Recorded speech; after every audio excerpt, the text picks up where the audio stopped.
तो पूछेंगे में अगले आधे घंटे डिबेट नंबर 2 जारी है जंग। दिल्ली सरकार ने डीडीसीए जांच आयोग कानून और संविधान के मुताबिक बनाया है। केंद्र की राय दिल्ली सरकार के आयोग पर लागू नहीं होती। आयोग काम करता रहेगा। अगर एलजी, गृह मंत्रालय और पीएमओ सहमत नहीं हैं, तो वो कोर्ट जा सकते हैं। केवल कोर्ट का आदेश ही आयोग को काम करने से रोक सकता है। उसकी ओपिनियन अगर दिल्ली सरकार की ओपिनियन से इत्तेफाक नहीं रखती तो उसको जाके कोर्ट में इसको क्वैश करने के लिए जाके अपील करनी चाहिए। लेकिन राज्य सरकार केंद्र सरकार की सबऑर्डिनेट नहीं है। दिल्ली सरकार और केंद्र के बीच एक नई जंग शुरू हो गई है। केंद्र सरकार ने डीडीसीए में हुए घोटाले के आरोपों की जांच के लिए दिल्ली सरकार के गोपाल सुब्रमण्यम आयोग को गैर कानूनी और असंवैधानिक करार दिया है। केंद्र सरकार का कहना है कि राष्ट्रीय राजधानी क्षेत्र की निर्वाचित सरकार न तो केंद्र सरकार है और न ही राज्य सरकार, लिहाजा जांच आयोग कानून 1952 के तहत उसे ऐसा करने का अधिकार नहीं है।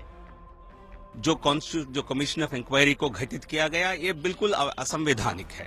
बिना लेफ्टिनेंट गवर्नर के परमिशन के इस प्रकार की कमीशन को नहीं गठित किया जाता है। दिल्ली के उपराज्यपाल नजीब जंग ने दिल्ली सरकार को केंद्र का फैसला बताकर उसके मुताबिक काम करने की नसीहत दी है, लेकिन केजरीवाल सरकार एक बार फिर केंद्र से आर पार करने के मूड में है। इससे पहले दिल्ली सरकार सीएनजी घोटाले की जांच के लिए जस्टिस एसएन अग्रवाल आयोग का गठन कर चुकी है। इसे भी केंद्र ने खारिज कर दिया था, लेकिन वो काम कर रही है। मामला फिलहाल अदालत में है, तो इस बार भी लग रहा है कि एक बार फिर अधिकारों की लड़ाई अदालत की दहलीज पर जाएगी। केंद्र और केजरीवाल की इस नई तकरार के बीच हम तो पूछेंगे, क्या नजीब जंग अरविंद केजरीवाल को काम करने से रोक रहे हैं?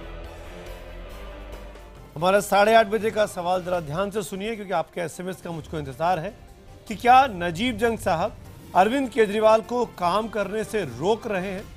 अगर आपको लगता है हाँ रोक रहे हैं तो IBN7 स्पेस देकर Y लिखिए और नहीं के लिए IBN7 स्पेस देकर N लिखिए। अपनी राय मुझे 51818 पर एसएमएस करें। #HTP और #केंद्र बनाम केजरीवाल के जरिए ट्वीट कर भी आप अपनी राय और सवाल हम तक पहुंचा सकते हैं। मेहमानों का परिचय कराता हूं इस बड़े विषय पर बात करने के लिए। इस वक्त जो पैनल मेरे साथ मौजूद है, भारतीय जनता पार्टी के प्रवक्ता डॉक्टर संबित पात्रा पहले से हमारे साथ हैं। आम आदमी पार्टी का पक्ष रखेंगे पार्टी के वरिष्ठ नेता प्रवक्ता आशुतोष जी। कांग्रेस के प्रवक्ता के तौर पर है वरिष्ठ नेता हरिशंकर गुप्ता जी, और दिल्ली विधानसभा के पूर्व सचिव SK शर्मा साहब है, जो कि यहाँ पर न्यूट्रल एम्पायर की भूमिका में है, जो कानून को, दिल्ली विधानसभा के कानून को हम सबसे बेहतर तरीके से समझते हैं। शुरुआत करना चाहूँगा 45 सेकंड का ओपनिंग रिमार्क का टाइम, और फिर उसके बाद डिबेट को ओपन करेंगे। सबसे पहले मैं जानना चाहूँगा SK शर्मा जी आपसे, क्या दिल्ली सरकार कमीशन ऑफ इंक्वायरी का गठन कर सकती है या नहीं कर सकती है? 45 सेकंड में बताइए। देखिए, ये जो कमीशन ऑफ इंक्वायरी बनाया इन्होंने, it is invalid on 2 grounds. Number 1 कि ये अप्रोप्रिएट गवर्नमेंट नहीं है। दिल्ली में appropriate government is government of India. और दूसरी बात है, ये राज्य नहीं है, ये यूनियन टेरिटरी है, और संविधान के पार्ट 8 में क्लियर लिखा हुआ है कि यूनियन टेरिटरी का एडमिनिस्ट्रेशन कैसे होगा।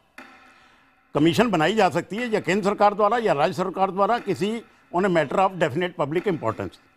ये तो मान लें डेफिनेट पब्लिक इंपॉर्टेंस का मैटर है, लेकिन ना तो आप गवर्नमेंट हैं और ना ही आप स्टेट हैं, तो ये बनाई कैसे सकते हैं? जी चलिए, आपने साफ कहा कि आपके हिसाब से ये नहीं बना सकते। इसी विषय को आगे बढ़ाता हूं। 45 सेकंड में जानना चाहूंगा मैं हरिशंकर गुप्ता जी, आपकी राय क्या? देखिए, ये जो आज केंद्र सरकार ने अपना निर्णय दिया है, ये आउटकम पहले से ही मालूम था, कोई नई बात नहीं है, क्योंकि एसएन अग्रवाल कमीशन के बारे में जब कमीशन ऑफ इंक्वायरी बनाया गया उसमें भी ये कह दिया गया था। कांग्रेस ने पार्लियामेंट के अंदर ये डिमांड उठाई कि जब तक जेपीसी का गठन नहीं होगा, ये इसका जो दूध का दूध और पानी का पानी नहीं हो सकता है, क्योंकि जब तक अरुण जेटली जी को कानूनी संरक्षण प्राप्त रहेगा, कोई भी जांच समिति उनके खिलाफ नहीं जा सकती। कैसे हो सकता है? जेपीसी बने, प्रधानमंत्री जेपीसी बनाए, जो प्रधानमंत्री ये कहते थे ना खाने देंगे ना खाएंगे, आज उन्हीं का सेकंड नंबर ऑफ कमांड जो मिनिस्ट्री के अंदर है, उसी को इतनी छूट देकर उन्होंने बिठा के रखा है। संगीन आरोप लगे, और ये आरोप को छोटे नहीं है, और यही आरोप अगर दूसरी पार्टी का किसी के नेता के खिलाफ लगे होते तो आज ये लोग मोमबत्तियां लेके जनपद पर पता नहीं कहां पर बीजेपी के लोग घूम रहे होते। तो संगीन आरोप लगे हैं। मैं समझता हूं कि इन आरोपों का जवाब देने के लिए अरुण जेटली को तुरंत अपने पद से इस्तीफा देना चाहिए। जेपीसी का गठन हो, भले ही जेपीसी का चेयरमैन इन्हीं की पार्टी का आदमी क्यों ना हो। ठीक है, जेपीसी का गठन हो। संबित पात्रा, नजीब जंग साहब आपके इशारे पर काम कर रहे हैं, केंद्र के इशारे पर, और राज्य सरकार, एक चुनी हुई सरकार जिसके 70 में से 67 विधायक चुनकर आए हैं, उनको खुलकर काम नहीं करने दे रहे। 45 सेकंड में देखिए, जो भी है वो संविधान के अनुसार है। मैं याद दिलाऊं, शीला दीक्षित के खिलाफ भी एक जांच कमीशन बैठाने की बात इनके कानून मंत्री कपिल मिश्रा ने चिट्ठी के रूप में अरविंद केजरीवाल को सौंपा था। अरविंद केजरीवाल जी इतना गुस्सा गए कि शीला दीक्षित के ऊपर कमीशन कैसे बैठाना है कि उन्होंने कानून मंत्री को ही निरस्त कर दिया और उस पोस्ट से उनको हटा दिया। दूसरी बात, कॉन्स्टिट्यूशन कैसे है, देखिए article 239 and article 239AA of the Constitution reads, with Section 2 and 3 of the Commission of Inquiries Act 1952, कि आप एक स्टेट नहीं है और इसलिए आप इंक्वायरी कमीशन एस्टैब्लिश नहीं कर सकते हैं। जो संविधान कहती है, संविधान से बड़ा केजरीवाल है या संविधान केजरीवाल से बड़ा है? 45 सेकंड में लौटूंगा आपके पास। आशुतोष जी, आपने सभी पक्षों की राय सुनी और क्या ये विवाद और गहराता जा रहा है केंद्र बनाम केजरीवाल सरकार?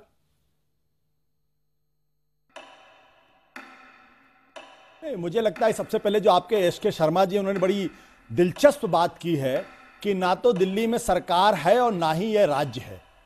तो अब सरकार ही नहीं है, राज्य भी नहीं है, तो अब शर्मा जी बता दें कि दिल्ली में है क्या। दूसरी बात मैं कहना चाहता हूं कि जो 239AA का हवाला, नहीं, आपने कहा ना दिल्ली के अंदर ना सरकार है ना राज्य है, तो कृपया करके एक्सप्लेन कर दें कि ये क्या है, गवर्नमेंट है या स्टेट है, ये क्लियर कर दें आप। अब मैंने आपके समय में नहीं बोला, मुझे बोलने दीजिए। 239AA का हवाला देकर लोग कहते हैं कि दिल्ली जो है यूनियन टेरिटरी में। पढ़ के सुना देता हूं 239AA para 1। As from the date of commencement of the constitution 69th amendment act 1991, the union territory of Delhi shall be called the national capital territory. इसका मतलब दिल्ली यूनियन टेरिटरी नहीं है।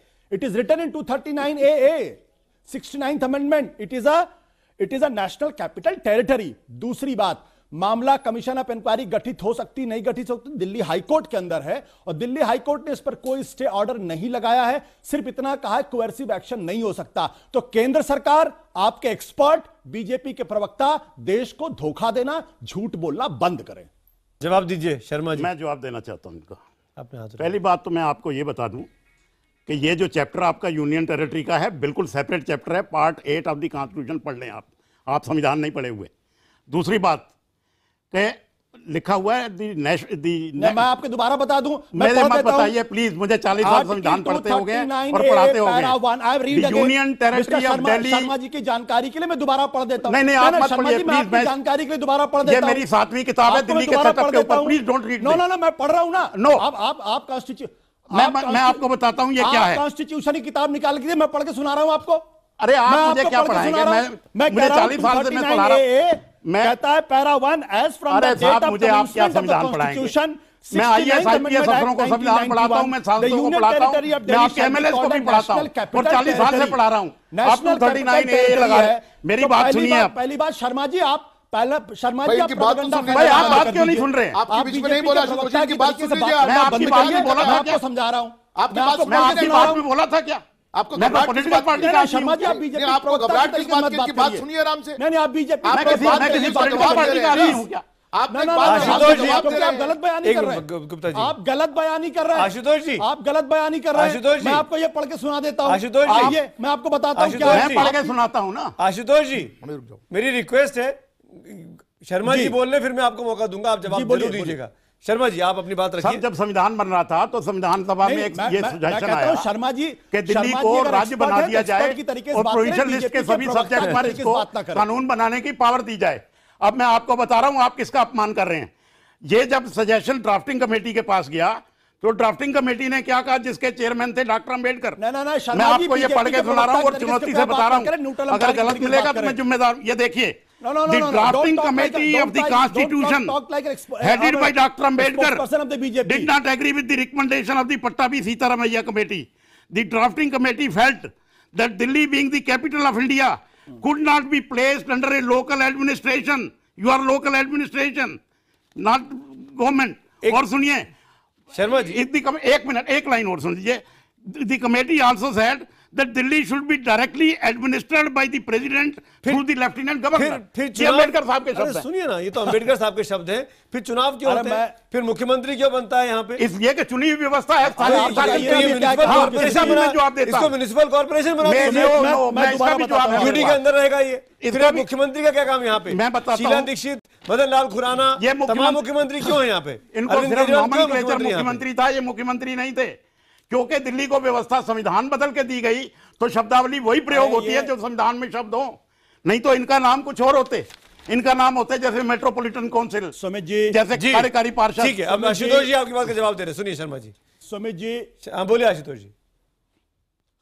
सुमित जी, मैं अब आपको बता दूं, हमारे पास 31 जनवरी 2011 को केंद्रीय गृह मंत्री पी चिदंबरम की चिट्ठी है, जिसमें उस वक्त के अटॉर्नी जनरल वहानवती की लीगल राय है, जिसमें लिखा हुआ है the lieutenant governor is bound to act on the aid and advice of the government of NCT. Clearly लिखा हुआ है, except law and order, public order and land. बाकी सारे मामलों में ये मैं चिट्ठी दिखा रहा हूं, शर्मा जी को दिखा दीजिए अगर उनको पता ना हो। यह चिट्ठी 31 जनवरी 2011 की है, पी चिदंबरम ने लिखी है। इसके अलावा मेरे पास जी वहानवती का ये लीगल ओपिनियन है, जो साफ तौर पे कहता है the council of minister with the chief minister as the head is required to aid and advice the lieutenant governor in the exercise of his function in relation to matters to which the legislative assembly has power to make law. Sports हमारे legislative assembly के दायरे के अंदर आता है, हम उसमें legislate कर सकते हैं, हम उसमें कमीशन ऑफ इंक्वायरी बना सकते हैं। शर्मा जी को बोलिए कि जरा संविधान नए सिरे से पढ़ लें। संविधान डायनामिक होता है, 1947 से बैठा दिल्ली को नहीं जो रहता। व्यवस्था मिली है वो सरकारिया कमेटी से मिली है। सरकारिया कमेटी ने कहा है जो व्यवस्था हम आपको देने जा रहे हैं वो संविधान के माध्यम से दी जाएगी, पार्लियामेंट के कानून बना के नहीं। एक मिनट शर्मा जी, संबित पात्रा बोलना चिदंबरम की चिट्ठी का जवाब दीजिए। संबित पात्रा शर्मा जी, कृपया पी चिदंबरम की चिट्ठी का जवाब दीजिए। बीजेपी का प्रवक्ता मत बनिए चैनल पे। एक तो ये प्रवक्ता न बने शर्मा जी, मैं अम्बेडकर का प्रवक्ता हूं, बीजेपी का नहीं। मैं आप अपमान कर रहे हैं डॉक्टर अम्बेडकर का। मैंने आशुतोष जी आप कमेंट कर सकते हैं, लेकिन यहाँ पर एक विशेषज्ञ के तौर पर नहीं मेरा आशुतोष जी हो सकता है कि उनकी बात आशुतोष जी हो सकता है कि शर्मा जी की बात आपको अच्छी ना लग रही हो सकता है कि शर्मा जी की बात आपको दुख पहुंचाती हो, पर इसका मतलब ये नहीं है कि जो आपके साथ नहीं है वो भारतीय जनता पार्टी के साथ हो गया। अम्बेडकर को आप अम्बेडकर के शब्दावली पे क्या इतराज है? मैंने वो पढ़ के सुनाया ना, मैं चुनौती दे रहा हूं आपके चैनल पे। इसको मैं बता दूं शर्मा जी के बारे में, आपको लोकल एडमिनिस्ट्रेशन कहा गया, प्रवक्ता you are local administration which has been elected. Bharatiya Janata party के प्रवक्ता आपको लगता है ऐसा? वो मैं ऐसे चैनल पे सॉरी नहीं बैठ पाऊंगा। शर्मा जी आप मेरे लिए आए ना, नहीं आप अम्बेडकर को मैं मना ये कह रहे हैं अम्बेडकर साहब को रोज अपमान कर रहे हैं, राष्ट्रपति का अपमान करते हैं, राष्ट्रपति को रोज आशुतोष जी मैं आपसे रिक्वेस्ट करूंगा इस बात को आगे ना बढ़ाए। बार बार एक आदमी को आप व्यथित कर रहे हैं, दुखी कर रहे हैं, बात मत करिए। आप चाहते हैं कि वो रिबेल करें यहाँ पर, मैं 4 मुख्यमंत्रियों के साथ काम कर चुका हूं। आशुतोष जी अगर आप ये चाहते हैं तो अलग बात है, अगर आप नहीं चाहते हैं तो मैं चाहूंगा संयम रखा जाए इस डिबेट में। संबित पात्रा नहीं गलत बात नहीं आशुतोष जी मैं कह रहा हूँ आशुतोष जी मेरे लिए आप चारों लोग सम्मानित हैं। ना तो सरकार है ना स्टेट है, मेरे लिए आप चारों लोग सम्मानित हैं आशुतोष जी। आप चारों का तर्क है, मुझे ये सभी आप डिबेट कर रहे हैं कि कोई एक्सपर्ट और यहाँ पर कह सकता है कि दिल्ली के अंदर उनकी राय है, आप लोकल गवर्नमेंट आपको गलत कह रहे हैं, आप उनको गलत कह रहे हैं। शर्मा जी कह रहे हैं, शर्मा जी गुप्ता जी संबित पात्रा किस आधार पे कह रहे हैं वो? संबित पात्रा आधार पे कह रहे हैं, जरा समझाइए। संबित पात्रा क्या बीजेपी के स्पोक्स पर्सन के तौर पर शर्मा जी यहाँ मौजूद है क्या? जवाब दीजिए आशुतोष जी की बात का। ओहो मैं देखिए मैं पहले तो सबको रिक्वेस्ट करूंगा ऐसे लड़िए मत। देखिए अच्छी बात नहीं है, दोनों ऐसे लड़ रहे हैं जैसे एकदम जस्टिस है सुप्रीम कोर्ट की। और देखिए मैं इतना ही कहता हूं, आम आदमी पार्टी के तो मैं हाथ जोड़ के कहता हूं भैया इन लोगों का काम सुनिए आप बाद में नहीं बाद में करिएगा। सुनिए, इनका काम है कि अब्यूजिंग एंड अक्यूजिंग, ये गाली देंगे और दूसरे का ब्लड प्रेशर बढ़ाएंगे। अगर हमारा ब्लड प्रेशर बढ़ गया तो इनका तो मकसद कंप्लीट हो गया। अरे मुस्कुरा के सुन लीजिए इनको और अपना काम करिए। आप डेवलपमेंट के काम पे, हम लोग डेवलपमेंट के काम में बिजी है, सेंटर में हमको करने दीजिए। हमें कोई लड़ाई दिल्ली की सरकार से नहीं है, हम संविधान से सरकार चलाना चाहते हैं। अगर आशुतोष जी सोचते हैं कि केजरीवाल जी संविधान से बड़े हैं, सुनिए, आशुतोष जी ने चिदम्बरम साहब की चिट्ठी का जिक्र किया, आप बहुत कागज वाहनपति साहब के एक लीगल ओपिनियन का जिक्र किया, उसका जवाब मैं बता रहा हूं, सुन तो लीजिए। अरे वो मेरे पास भी है, संविधान से बड़े तो मोदी जी सुनिए हैं। सुनिए मेरा उत्तर सुन लीजिए, मैं बीच संविधान में से नहीं बोल बड़े रहा था, मोदी जी सुनिए हैं। सुनिए नहीं, मैं मेरी उत्तर सुन लीजिए। चलिए आप बोल लीजिए, बोल लीजिए, बोल लीजिए, हम नहीं बोलेंगे, आप बोल लीजिए, हम ऐसे लड़ते नहीं है। नहीं, संबित देखिए, पात्रा, मेरा इतना है कि एक बक्सा भर के कागज लेके आए हैं आशुतोष नहीं, जी। बिल्कुल नहीं, ये आप तो- सुप्रीम कोर्ट आप में तो क्यों बहुत नहीं अच्छे जाते हैं। हैं? ये हाईकोर्ट में आप गए तो हुए बहुत हैं, अच्छे हाईकोर्ट हैं। ने इनके पक्ष में, ये हाईकोर्ट ने इनके पक्ष में कुछ सुनाया है। इसी विषय को लेकर हाईकोर्ट में गए हैं कि नहीं, आप बताइए। जस्टिस अग्रवाल कमीशन पे हाईकोर्ट सुनवाई कर रही है, हम यहां क्यों लड़ रहे हैं? जब हाईकोर्ट ही सुनवाई कर रही है, हम यहां ऐसे तू मैं कर रहे हैं, क्या यह शोभा देता है? हर चीज में अरविंद केजरीवाल जी कहेंगे कि मैं संविधान से बड़ा हूं। कोर्ट ने इनको कहा कि चेहरा नहीं दिखाना है एडवर्टाइजमेंट में, तो मफलर दिखा के आ गए। कोर्ट को पीछे दिखा दिया। आप बताइए, कोर्ट ने कहा चेहरा मत दिखाइएगा वरना जुर्माना पड़ेगा। तो इनकी सातिर कितने शातिर है ये सोचिए, ये पीछे दिखा के खड़े हो गए। तो इनसे तो जीतना नामुमकिन है, इनसे जीतना मुमकिन नहीं है। इसमें मैं अपना ब्लड प्रेशर नहीं बढ़ाना चाहता हूं। गुप्ता जी फिर आता हूं आपके पास। आशुतोष जी, हाँ जी दीजिए, मैं जवाब दे दूं? स्वागत है। संबित पात्रा जी की नजर में मैं आजकल जब मोदी जी की तस्वीर देखता हूं तो 56 इंच का सीना देखना चाहता हूं जो पाकिस्तान के नवाज शरीफ से जाके मिलता है। वो 56 इंच का सीना कहां है? हमारे जांबाज बहादुरों का रोज कत्ल हो रहा है। पाकिस्तान रोज यहां कत्ल कर रहा है, 56 इंच का सीना गायब है। यह हिंदुस्तान के इतिहास की पहली सरकार है जो 1.5 साल के अंदर सबसे ज्यादा अलोकप्रिय हो गई है। फोटो फोटो 24 घंटे देखते रहिए, नजर आएगा 56 समित पात्रा जी, नहीं है पूरा। समित पात्रा जी जो आपने कहा ना, समित पात्रा जी समित पात्रा जी आपकी आदत यह है कि आप होमवर्क करके नहीं आते। मामला हाईकोर्ट के अंदर है, हाईकोर्ट ने कमीशन ऑफ इंक्वायरी के गठन पर किसी तरीके की कोई रोक नहीं लगाई है। सिर्फ इतना कहा कोएर्सिव एक्शन सेंट्रल गवर्नमेंट और स्टेट गवर्नमेंट नहीं कर सकती है। सब आप ही करते हैं। इसलिए हमारी क्या औकात है? होमवर्क करके आया करिए। और आप जब बात कर गरीब रहे लोग हो हैं, तो छोटे जरा लोग समझ लीजिए आप किससे बात कर रहे हैं। नहीं आशुतोष जी, वो हम तो गरीब और छोटे लोग हैं, आपको पढ़ाई कहाँ करनी आती है? मैं तो पढ़ भी नहीं सकता, नहीं, मैं कोई होमवर्क नहीं कर पाता हूं, मेरे को पढ़ाई कहाँ आती है? वो सब मेरे हिस्से का होमवर्क भी आप ही कर देते हैं। समित पात्रा जी आप बता दो, आपको मालूम है दिल्ली सर? मैं तो आपका बहुत बड़ा कायल हूं सर, नहीं इतने महान है आप सर, क्योंकि आपको नहीं मालूम कि हाई कोर्ट ने क्या फैसला किया इस पे। सर आपको कोई नहीं, ये जज वगैरह का क्या जानते हैं बताइए? इनको सुप्रीम कोर्ट का जज बनाइए। मैं दिल से बोल रहा हूं, दिल से। हरिशंकर गुप्ता जी, जब शीला दीक्षित कोर्ट भेजना चाहिए। हरिशंकर जी एक मिनट, जब शीला दीक्षित जी की सरकार थी और दिल्ली में यहाँ पर केंद्र में मनमोहन सिंह प्रधानमंत्री थे, तब आप दिल्ली सरकार को अधिकारों की बात करते हैं। चिदम्बरम साहब चिट्ठी लिखकर देते हैं और ये कहते हैं कि दिल्ली का काम लगभग पूर्ण राज्य की तरह काम चलेगा। आज देखिए, एक चिट्ठी को दिखा देना, नहीं वो लिखा भी नहीं लिखाया, नहीं चिट्ठी को दिखा देना और चिट्ठी पढ़ के भी सुना रहे हैं ये लोग। किस परिप्रेक्ष्य में चिट्ठी लिखी गई है, ये बड़ा बहस का विषय है। आज चिट्ठी दिखा के ये तमाम चीजों के ऊपर कपड़ा उड़ाना चाहते हैं, ये गलत बात है। मैं यहां पर एक बात संबित पात्रा जी को भी कहना चाहूंगा, विषय जो आपने रखा था वो डीडीसीए का रखा था, और डीडीसीए के ऊपर केंद्र की क्या टिप्पणी याद रही है वो विषय रखा था आपने। हम विषय से भटक के इस प्रकार की बातों में चले गए, वो ठीक बात नहीं है। चर्चा का करने का औचित्य खत्म हो जाता है। मैं ये कहना चाहता, संबित पात्रा जी से मेरा निवेदन सिर्फ ये है कि आज जो हमने कहा, जो कांग्रेस का स्टैंड पार्लियामेंट में रहा है कि साहब इस जांच के लिए आप जेपीसी क्यों नहीं गठन करते, और सबसे ज्यादा जेपीसी की वकालत किसी भी छोटे से छोटे इशू के ऊपर भारतीय जनता पार्टी पार्लियामेंट में खड़ा होकर करती थी। आज कैसा इनका इतना बड़ा आदमी, इतना बड़ा इनका एक पार्टनर जो है सरकार में, संगीन आरोपों में गिरा हुआ है, उसके खिलाफ में जेपीसी गठन करने का क्या बुरा लगता है? और इन्हीं का आदमी चेयरमैन बने जेपीसी का, बना किसने किया है? आप पूरे देश के अंदर कंट्रोवर्सी बना के रखे हुए हैं, इतना समय बर्बाद कर दिया हर चीज का। जवाब सुनिए, संबित पात्रा बोलिए। हो गया। देखिए, हरिशंकर गुप्ता जी के पार्टी अर्थात कांग्रेस पार्टी ने ही एसएफआईओ का गठन किया था 2012 में। 1 साल इन्वेस्टिगेशन किया। 2013 मार्च में इन्हीं के पार्टी के द्वारा गठित एसएफआईओ ने पूरा डीडीसीए मामले का रिपोर्ट रखा, उसमें अरुण जेटली जी को क्लीन चिट दी। तो क्या ये एसएफआईओ सोनिया जी के कहने पर क्लीन चिट दी?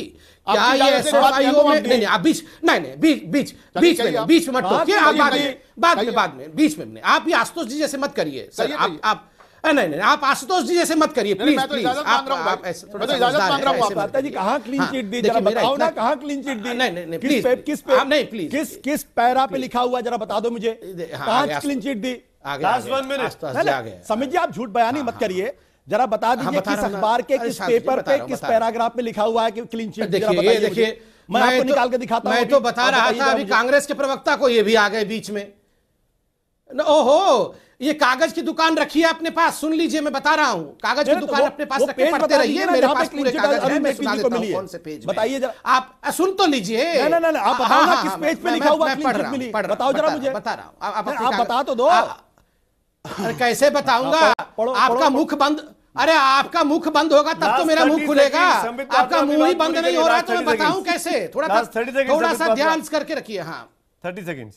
देखिए कानों से सुन लेंगे, चिंता मत करिए। रिपोर्ट ने लास्ट में कंक्लूजन में कहा कि इसमें किसी प्रकार का फ्रॉड नहीं है, इसमें जो भी इरेगुलरिटी है वो कंपाउंडेबल है। और दूसरा उसने कहा कि अरुण जेटली जी का डे टू डे एक्टिविटीज में कोई हिस्सेदारी नहीं है, क्योंकि वो नॉन एग्जीक्यूटिव की तरह मीटिंग्स में आते थे, इसलिए इस पूरे मसले में अरुण जेटली जी का कोई लेना देना नहीं है। अपने सांसद कीर्ति आजाद को टिकट दिया, चुनाव लड़ाया, वो कीर्ति आजाद जो पहले भी यही बात कह रहे थे संबित पात्रा, और आज भी यही बात कह रहे हैं कि डीडीसीए में घोटाला हुआ, डीडीसीए में जांच की जरूरत है।